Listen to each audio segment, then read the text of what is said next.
In today's world, more and more transgender people are stepping out of the shadows and living boldly and authentically, embracing their trans experience. Yet, many still find themselves in communities where being out isn't just challenging, it's downright dangerous. For some, the only option is to live stealth, hidden from view. Enter Billy Tipton, a transgender man who spent most of his life in secret, navigating an era that was as clueless as it was cruel when it came to gender diversity. But let me tell you, trans visibility, it's a game changer. It raises awareness of our existence today and throughout history, and it's helped to pave the way for real social acceptance. In Billy Tipton's life, well, it's the perfect example of why visibility matters and how it can transform the well-being of older transgender individuals. By the way, hello, my name is Hunter. This is my final project for my Sociology of Aging class. It is called Sex, Drugs, and Gray Hair.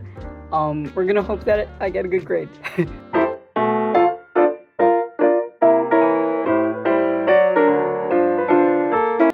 Who was Billy Tipton? Billy Tipton was born on December 29, 1914, in Oklahoma City, Oklahoma. He was assigned female at birth. His parents divorced when he was just a kid, sending him off to live with his aunt in Kansas City, where jazz culture was practically in the air. There, Billy got his groove on, learning to play the piano and the saxophone. While in high school, he went by the name Tippy Tipton, but plot twist, he wasn't allowed to join the band. Why? Well, because he was assigned female at birth, and, well, this is back in like the 20s and early 30s, and, people just didn't like women. However, when Billy moved back in with his mom for senior year, things started to look up for him. He joined the boys in the band in his high school, and by 1934, at 19, Billy started fully presenting as male, and that's when he took the name Billy Lee Tipton. Then he started playing in all-male jazz bands. He played in nightclubs, tours, recording studios, you name it. Billy was living the jazz life of his dreams. He even opened for jazz icons like Billy Eckstine and recorded 2 studio albums with his own band, the Billy Tipton Trio. And then in 1958, when Billy was 44, he had the chance to go perform with Laboratories, but instead he decided to move to Spokane, Washington, and he lived his own life on his own terms. Billy Tipton had 5 wives over the course of his life. Though none of them were really legally married to him, they all happily called themselves Mrs. Tipton. His most significant partnership was with sex worker Kitty Kelly. Together they adopted 3 sons, Billy Jr., John, and Scott. Billy kept the music alive until his late 50s when arthritis finally put the brakes on his musical career. By then he and Kitty had split up and the boys moved in with him in a trailer park. In his later years, Billy was a heavy smoker and he refused to see a doctor despite his health rapidly declining. After a month of being ill, Billy passed away in Billy Jr.'s arms on January 21st, 1989, from an untreated ulcer at the age of 74. But when the EMTs arrived and examined his cold, dead body, the world was shocked to learn that Billy Tipton had been assigned female at birth. His wives, his sons, and even his closest companions had no idea about his transition.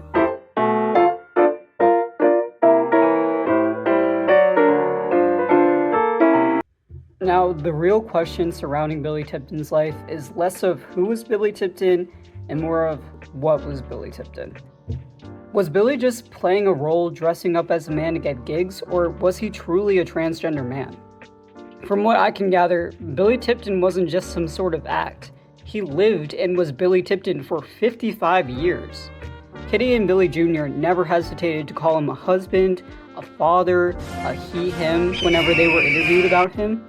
And if Billy was just playing a part, why would his life continue off stage? For this analysis, I will turn to Suzanne Stryker's definition of transgender from her book Transgender History, where she describes historical trans people as people who move away from the gender they were assigned at birth, people who cross over the boundaries constructed by their culture to define and contain that gender. By that definition, Billy Tipton was transgender.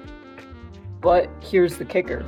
The media doesn't exactly shine a spotlight on trans older adults. Sure, you get the occasional celebrity, but what about everyday trans folks who were living their truth way before the internet was even a glimmer? Much of trans history has been swept under the rug, and trans people are at risk of losing parts of their history and their culture. As Grace Bernstengel writes in her article, A Look at the Lives of Trans and Gender Nonconforming Older Adults, trans people of Billy's generation were often dismissed and lumped in with other sexual minorities and labeled with cruel terms. One man recalls from his experience as a trans person during the 50s and 60s. Jay, a then 59-year-old transgender man from New York who has since passed away, said in the 50s and 60s, LGBTQ folks were all lumped into the same category. Society identified me as a lesbian and seemed to ignore my transgender status. Jay's passage says, Grace, another transgender individual, reflects on how the language used to describe her has changed over the decades. In the 60s, they called me a sissy. In the 70s, they called me a faggot. In the 80s, I was a queen. In the 90s, I was transgender. In the 2000s, I was a woman. And now I'm just Grace. The language used to describe trans people over the years has evolved from derogatory to more respectful. Still, Billy Tipton lived in a world where being trans didn't even have a name, and his identity was hidden in plain sight. Today, we finally have the words to describe his experience, and it's time to give him and others like him the recognition they deserve. Using language to describe Billy as a transgender man increases trans visibility and improves the overall well-being of older trans people today by acknowledging the history they experience and also humanizing the formerly vilified with new and respectful language.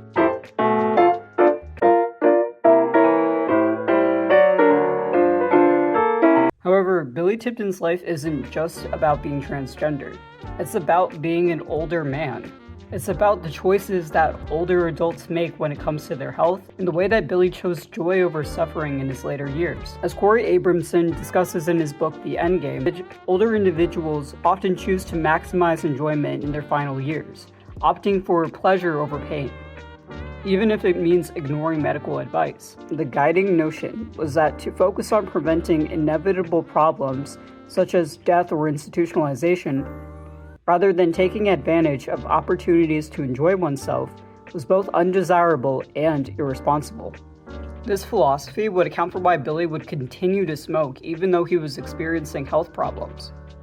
Being older and in your 70s, you know that you're going to die soon. It's just a matter of how. Some older individuals choose to prioritize having a good time over their health so that they can live their best lives till the very end. In this study, individuals who sought to maximize enjoyment were more likely to deviate from medical advice, drink alcohol, smoke cigarettes, use recreational drugs, engage in casual sexual activity, go out after dark, risk falls, and delay getting care until health problems became a major issue. For Billy, being outed to the world just by going to the doctor in old age would have caused him a load of turmoil that he may not have wanted during his last years. For some older adults, treatments for their medical conditions don't even seem worth it, since treatment will just cause more pain and prevent them from doing the things that they like to do with the time that they have left. You only live once, so why not smoke your favorite pack of ciggies and trans your gender with the time you have left on Earth? Billy had maximized enjoyment for himself throughout his whole life course, living the life as the gender he wanted to be perceived as, playing music, getting girls left and right, and even having a family. Why wouldn't he continue to maximize his enjoyment during his last years? Billy's decision would align with the maximizing enjoyment mindset that many older adults have when it comes to their health. The lack of trans visibility made it so that receiving proper health care would interfere with the quality of life and enjoyment that Billy experienced towards the end.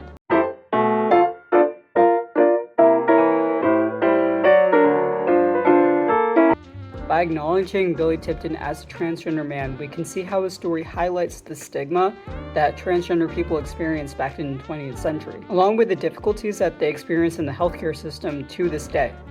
Billy lived the majority of his life being stealth, During his time, being out as transgender made you very vulnerable. People still didn't understand what a transgender person was, and back then they believed that trans people were tricksters. This point of view painted trans people to have malintentions with their transitions and their existence. With this stigma, trans people either had to stay in the closet or try their best to pass as biological. There was a lack of language to describe the experiences that people like Billy Tipton had, and most people like him did not show their whole story to the world. This stigma against trans people is ultimately what killed Billy Tipton. He refused to go to a doctor at the end of his life, despite being deadly sick, and ended up dying from an untreated ulcer. This was because going to the doctor would have exposed him as a transgender man. Back then, because not a whole lot of people knew what transgender people were, the majority of the medical community did not know how to treat them. Current research on older trans men specifically showed that to this day, we're more likely to avoid the healthcare system as much as possible. Even now, there is a lack of knowledge and stigma regarding sexual and reproductive healthcare within the medical field for older sexual and gender minorities. Transgender, non-binary, and intersex patients have reported being asked inappropriate and irrelevant questions about their personal lives, not having their sexual health evaluated based on their age and sexual orientation,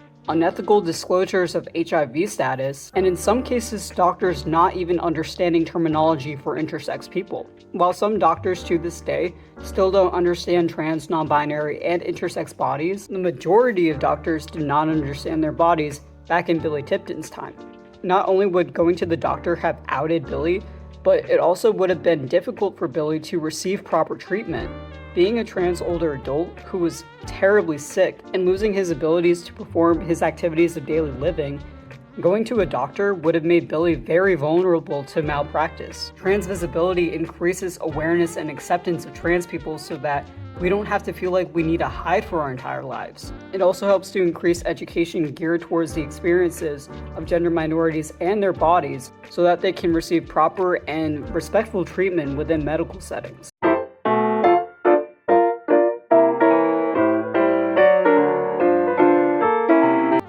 Trans visibility is absolutely everything. It's the heartbeat of justice for the stories of older transgender adults, lifting up their existence and amplifying their struggles. It shines a light on the beautiful and complex ways in which older trans individuals navigate the intersections of aging, health, and identity. By honoring the lives of trailblazers like Billy Tipton, we ensure that older trans folks receive the dignity, compassion, and medical care that they have fought so fiercely for.